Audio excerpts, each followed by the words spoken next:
আমি তোমার চেহারা নেক্সট টাইম আর দেখতে চাই না।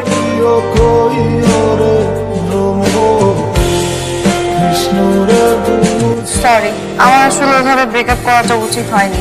ফ্রেন্ডদের জন্য সবাই এমন ভাবে হাসি তামাশা করছিল আমাকে নিয়ে, তোমার ওই পিকচারটা নিয়ে খুব ইনসাল্ট ফিল হচ্ছে। এখন এই বিয়েতে আমার কোনো আপত্তি নেই।